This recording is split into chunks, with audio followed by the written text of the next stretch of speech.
Okay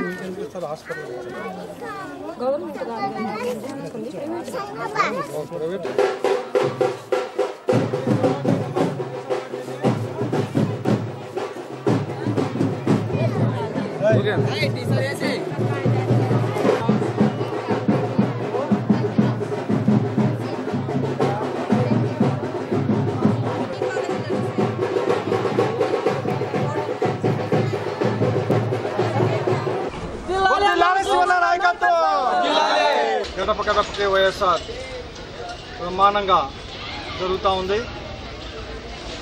మనం చూసే అందరికీ తెలిసిందే ఈ ప్రోగ్రాం యొక్క ఉద్దేశం, తెలుగుదేశం పార్టీ యొక్క వైఫల్యాన్ని, అలాగే తెలుగుదేశం పార్టీ ఎలక్షన్స్లో ఇచ్చిన మేనిఫెస్టో, తెలుగుదేశం పార్టీ ఎలక్షన్స్లో ఇచ్చిన హామీల్ని ఎక్కడా కూడా నెరవేర్చని సందర్భంగా 3 సంవత్సరాలు అవుతున్న సందర్భంగా వైఎస్ఆర్ పార్టీ ప్రజల వద్దకెళ్ళి మా నాయకుడు జగన్మోహన్ రెడ్డి గారి నాయకత్వంలో ప్రజలకి తెలియజేసే బాధ్యత ప్రతిపక్ష పార్టీ బాధ్యత కాబట్టి ఆ బాధ్యతని ఈరోజు నెరవేరుస్తూ ఉన్నాం.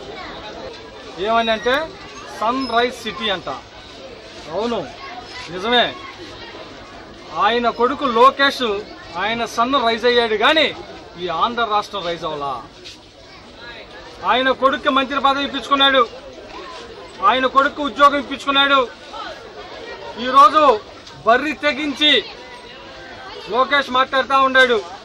ఏమనంటే గ్రామీణులకి సేవ చేయడానికి గ్రామీణాభివృద్ధి శాఖ వాళ్ళ నాన్నడికి తీసుకున్నాడంట. ఎంత దౌర్భాగ్యం అండి. ఈరోజు రాష్ట్ర రాజకీయాల్లో ఏ మంత్రి శాఖ కావాలి అనేది కూడా లోకేష్ నిర్ణయించుకున్నాడు, ముఖ్యమంత్రితో సంబంధం లేకుండా. ఈ రాష్ట్రంలో మంత్రులకు ఎవరైనా కానీ శాఖలు తెలిసిందా? ఎవరికీ తెలియలా. లోకేష్కి మాత్రం పంచాయతీరాజు ఐటీ శాఖ అని చెప్పి ఆయనే చెప్పుకుంటున్నాడు. మరి ఈరోజు అంటే ఒక ముఖ్యమంత్రి అయిన చంద్రబాబు నాయుడు గారి పరిపాలన ఎక్కడా కనపడతల్లా.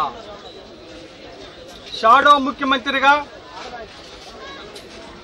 రాజ్యేతర అధికారాన్ని లోకేష్ ఈరోజు ఆంధ్ర రాష్ట్రంలో చేస్తూ ఉన్నాడు. అందుకే ఒక పక్క చంద్రబాబు నాయుడు గారు పదే చెబుతూ ఉంటాడు ట్రాన్స్పరెన్సీ, అవినీతి రహిత, డిసిప్లిన్, క్రమశిక్షణ అని. దీంట్లో ఎక్కడా కూడా ఈరోజు తెలుగుదేశం పార్టీ లేదు.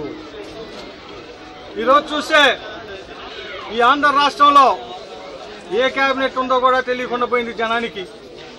తెలుగుదేశం కేబినెటా, వైఎస్ఆర్ కేబినెటా, కాంగ్రెస్ కేబినెటా, బీజేపీ కేబినెటా అంటే 4 కలిపిన కేబినెట్ మంత్రులు ఉన్నారు ఈరోజు.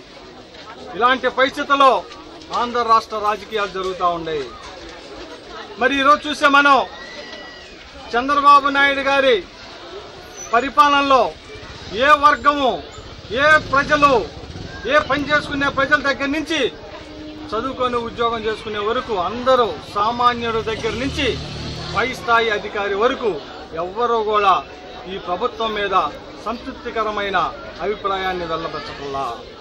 దీనికి కారణాలు చాలా ఉన్నాయి. ఎలక్షన్లో ఇచ్చిన హామీలు నెరవేర్చకపోవటం ఒకటైతే విపరీతమైన అవినీతి, వార్డు కౌన్సిలర్ దగ్గర నుంచి ముఖ్యమంత్రి దాకా అవినీతి రాజకీయాలు చేస్తూ ఉంటారు.